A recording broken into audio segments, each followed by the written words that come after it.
Good evening, ladies and gentlemen. It is exactly 8 p.m. in our studios here in Akwa Douala, and it's News Hour on Spectrum Television. Making news tonight, January 21, 2025.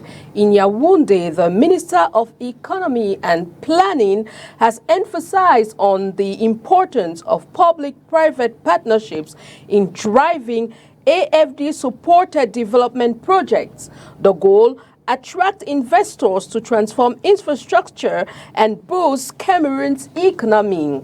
In our international page, we take you over to the United States of America, where Donald Trump has been sworn in as the 47th President of the United States yesterday, January 20, 2025, marking a stunning political comeback. In his inaugural address, he called for a revolution of common sense and has vowed to restore American pride, unity, and prosperity, signaling a bold new chapter for the nation.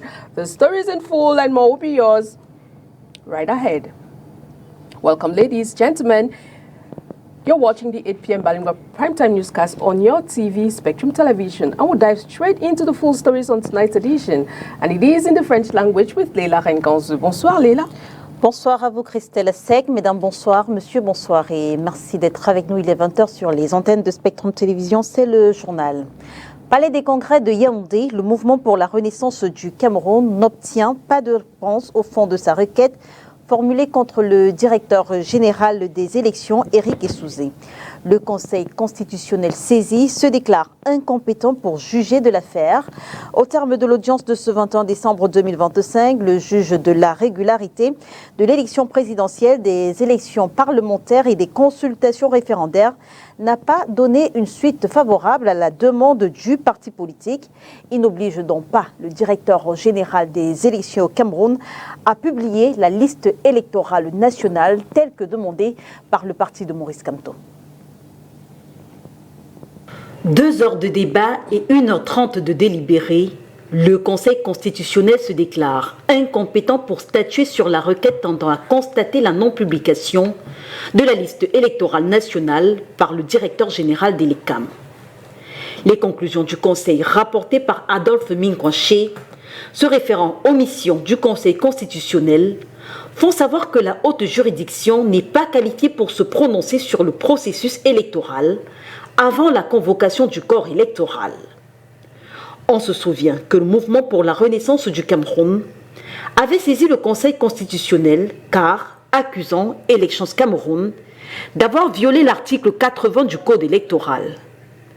Une disposition qui demande de publier au plus tard le 30 décembre de chaque année la liste électorale nationale. Cependant, au terme de l'année 2024, le directeur général des élections a annoncé la publication des listes électorales au niveau des antennes communales d'Elections Cameroun, ce qui, pour le MRC, constitue une violation de la loi, d'où la saisine du Conseil constitutionnel. Le parti n'aura donc pas pu obtenir du Conseil une décision obligeant le directeur général des élections à publier la liste électorale nationale. Cette décision d'incompétence, disons-le, soulève plusieurs questions sur les recours possibles dans le cadre des contentieux électoraux au Cameroun, contentieux préélectoral en l'occurrence cette fois. Notons qu'avant ce verdict, ce 20 janvier, la demande d'abstention formulée par le Mouvement pour la Renaissance du Cameroun contre Clément Atangana, président du Conseil constitutionnel, et Adolphe Minkwaché, membre de l'institution, a été rejetée. Il leur était demandé de s'abstenir de faire partie du collège des juges, ceci en raison, dit le MRC, d'un vice de partialité. Publication de la liste électorale nationale, du fichier national donc, le Conseil constitutionnel se déclare incompétent. Je vous propose à présent d'écouter Maître Emmanuel Sim. Il est avocat du Mouvement pour la Renaissance du Cameroun. Le Conseil national, à l'audience ce matin, a cru devoir se déclarer incompétent à connaître du recours introduit par le MRC, demandant que le Conseil ordonne à ELECAM de publier la liste nationale des personnes inscrites au Cameroun sur le fichier électoral. Pour nous, il s'agit là d'un véritable déni de justice. Le Conseil a refusé de dire le droit. On lui demandait simplement de constater ce qui est vrai, que ELECAM n'a pas rempli l'obligation de l'article 20 du Code électoral qui lui prescrit de publier le 30 décembre de chaque année la liste nationale des élections, en se déclarant incompétent. Ce Conseil ne peut pas dire à quelle autre juridiction nous devons nous soumettre. Il nous semble, mais cela est la vérité, que ce Conseil-là a plénitude de compétences pour rendre des décisions lorsque un organe électoral refuse de manière éhontée, pour ne pas dire plus, de se soumettre à la loi. Nous espérons, mais nous devons le dire clairement, que les Camerounais ont pris acte de ce refus de dire la vérité, de ce refus de rappeler ELECAM à ses obligations, et ce qu'il nous reste à faire, c'est de continuer par des procédures que le peuple camerounais pourra constater dans les jours qui viennent.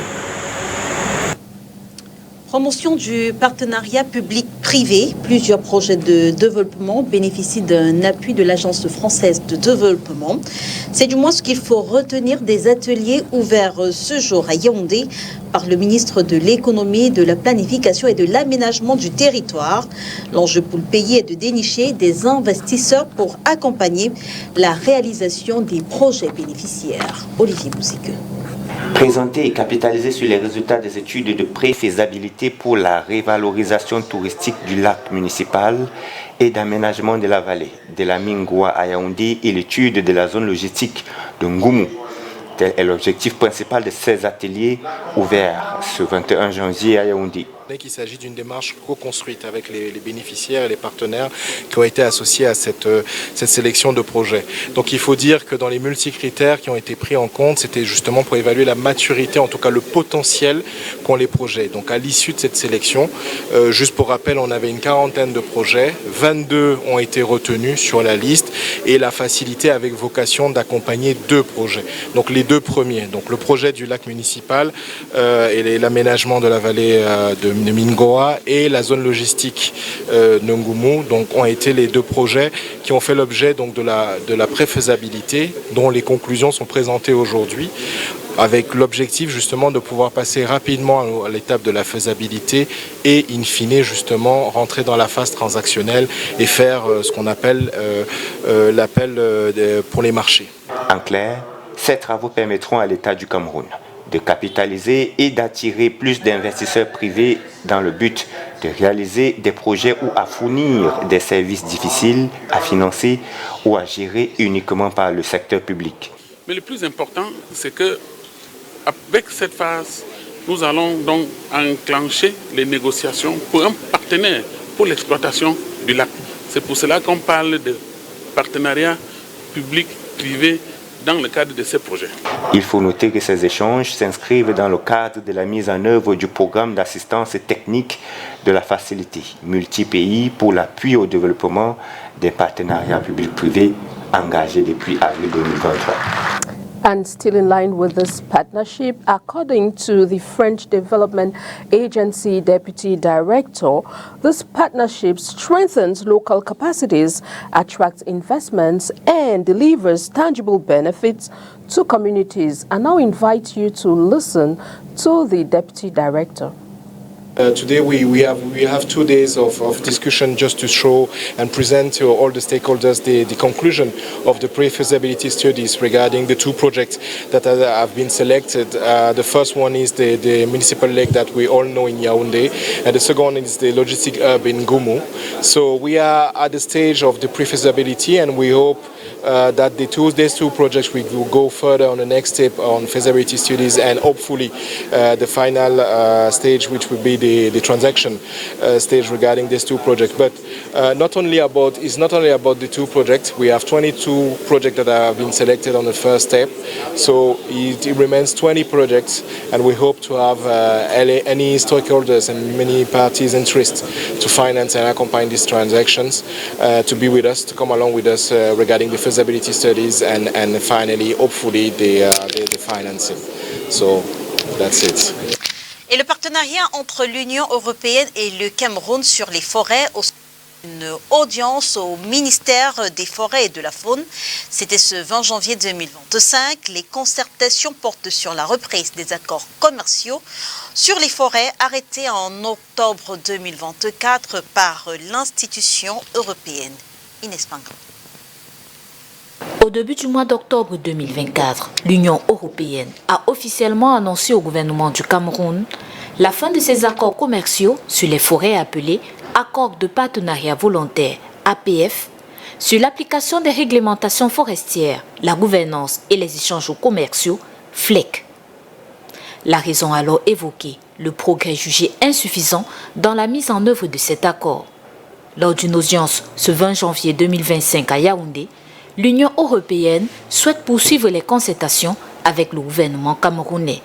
Nous voulons moderniser cette relation avec le Cameroun, diversifier la nature de cet accord, prendre mieux en compte les priorités du Cameroun. Travailler ensemble, de renforcer notre coopération sur des sujets d'investissement, attirer les investissements dans le secteur forestier de nos pays partenaires pour rassurer les investisseurs, développer les chaînes de valeur les plus prometteuses dans le secteur, répondre aux exigences de plus en plus accrues sur les thématiques de lutte contre le changement climatique, de biodiversité et également de répondre, en tout cas d'accompagner les pays partenaires à la mise en conformité avec le règlement sur la déforestation de l'Union européenne qui va rentrer en application d'ici un an.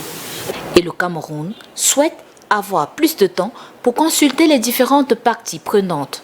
Un groupe de travail sera mis sur pied à cet effet. Du côté camerounais, j'ai demandé que l'on puisse nous accorder une marge supplémentaire pour que nous poursuivions avec des échanges, société civile, partenaires publics et privés, administration sectorielle.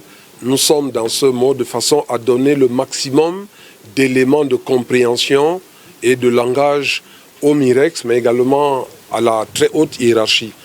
Les deux parties ont fait part de leur volonté de continuer à travailler ensemble et c'est dans cette perspective qu'il faut voir le nouveau partenariat forêt. En rappel, le processus FLEC permet au secteur privé de répondre aux défis de la gestion forestière et de garantir le maintien des services qu'il procure aux acteurs du dit secteur. Alors que certains défenseurs de l'environnement voient en lui un outil de lutte contre la déforestation, les industriels camerounais de la transformation du bois souhaitent sa redéfinition, leur permettant d'accéder plus facilement au bois légal. Et avec VOA, nous faisons à présent le round-up de l'actualité africaine. Au Gabon, le Parlement de transition a adopté hier soir le nouveau code électoral, étape clé vers le retour à un régime civil promis par la junte militaire qui a chassé au pouvoir la dynastie Bongo. Au Bénin, le procès de deux anciens alliés du président Talon, Olivier Boko et Oswald Oumeki, accusés de complot contre l'autorité de l'État, s'est ouvert ce matin à Cotonou avant d'être reporté à mercredi. Au Soudan, 16 civils ont été tués et 18 autres blessés lundi dans un bombardement des paramilitaires des FSR contre un camp de déplacés à Al-Fasher, la capitale du Darfour Nord qui est assiégée depuis plus de 6 mois. En Côte d'Ivoire, au moins 15 personnes ont été tuées et 23 blessées ce matin dans une collision entre un camion et un car de 70 places à Ponan-Winlo, village situé à 32 km de Douékoué dans l'ouest.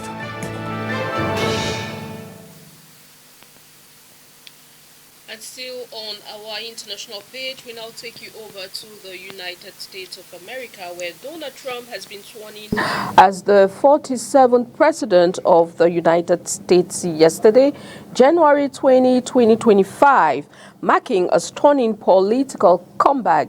In his inaugural address, he called for a revolution of common sense and has vowed to restore American pride, unity and prosperity, signaling a bold new chapter for the nation. Our VOA partners have the rest of the story. I, Donald John Trump, do solemnly swear. Donald Trump is sworn in as the 47th President of the United States. So help me God. He vowed to fulfill campaign promises and called for a revolution of common sense, including cracking down on illegal immigration. I will declare a national emergency at our southern border. And we will begin the process of returning millions and millions of criminal aliens back to the places from which they came. I will send troops to the southern border to repel the disastrous invasion of our country. As in his 2017 inaugural address, Trump lamented the failures of his predecessor. He promised to slash the federal budget and roll back legal protections for transgender Americans. As of today, it will henceforth be the official policy of the United States government that there are only two genders, male and female. Trump comes to power amid continuing conflict in Ukraine and a fragile ceasefire in Gaza. We will measure our success not only by the battles we win, but also by the wars that we end, and perhaps most importantly, the wars we never get into. He repeated his intention to reclaim control of the Panama Canal. China is operating the Panama Canal, and we didn't give it to China, we gave it to Panama, and we're taking it back.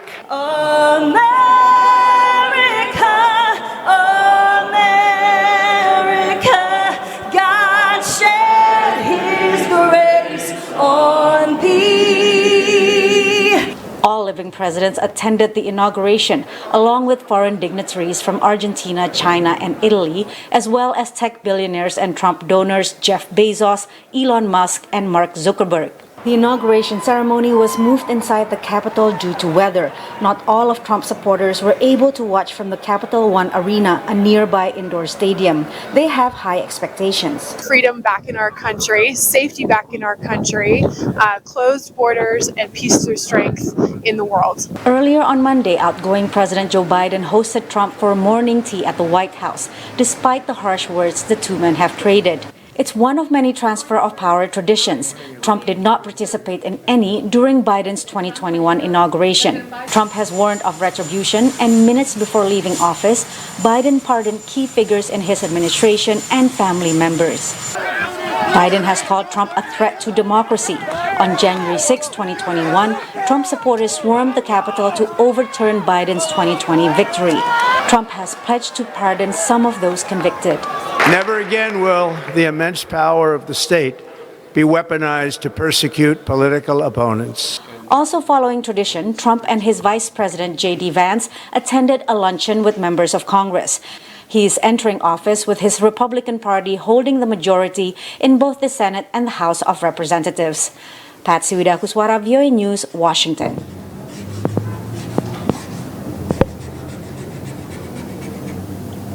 Sport football, quand 560 millions de francs CFA ravivent les tensions entre la Fédération camerounaise de football et le ministère des Sports et de l'Éducation physique.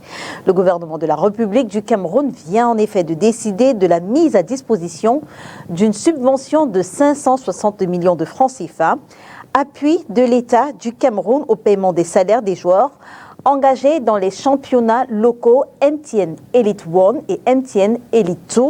Et c'est l'intensification du conflit MINSEP-FECAFOOT. Motif de cette nouvelle querelle, lancée par communiqué de presse, l'un, celui de la Fédération camerounaise de football, signé le 20 janvier 2025, et l'autre, celui du ministère des Sports et de l'Éducation physique, signé ce 21 janvier 2025, la gestion de la subvention. Grosse question, qui va gérer les 560 millions de francs CFA ? 560 millions de francs CFA et le conflit MINSEP-FECAFOOT repart de plus belle. Dans deux communiqués distincts, signés l'un par la Fédération camerounaise de football et l'autre par le ministère des Sports et de l'Éducation physique, on apprend ce 21 janvier que le gouvernement de la République du Cameroun a décidé de procéder à la mise à disposition d'une subvention de 560 millions de francs CFA au profit des clubs engagés dans les championnats professionnels MTN Elite 1 et MTN Elite 2 pour la saison sportive 2024-2025. Jusqu'ici, les deux communiqués disent la même chose. Principal point de divergence, comme il fallait s'y attendre, qui doit gérer l'argent? Qui doit gérer cette subvention? Appui de l'État au paiement des salaires des joueurs engagés dans les clubs concernés. Pour la FECAFOOT, l'Association nationale des footballeurs du Cameroun est engagée à l'effet d'effectuer certaines diligences préalables à l'affectation des quotes-parts dédiées au club.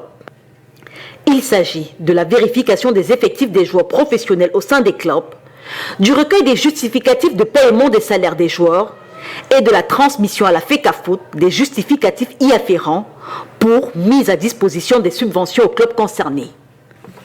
La FECAFOOT botte ainsi en touche les conclusions de la concertation du 18 décembre 2024 entre le MINSEP et les présidents de clubs. Ce sur quoi s'appuie dans son communiqué Narcisse Mwele-Kombi, ministre des Sports et de l'Éducation physique. Le ministre invite les présidents des 33 clubs concernés, soit 16 retenus en Elite 1 et 17 en Elite 2, à déposer dans un délai de 72 heures dans les bureaux de l'agent comptable du MINFI auprès de la FECAFOOT le relevé d'identité bancaire de leur association sportive.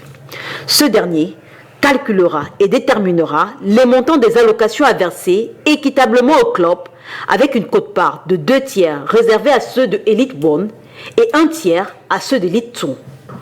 Le communiqué de Narcisse Mwele-Kombi rappelle que 350 millions de francs CFA ont déjà été octroyés à la FECAFOOT pour l'organisation matérielle des championnats locaux en cours.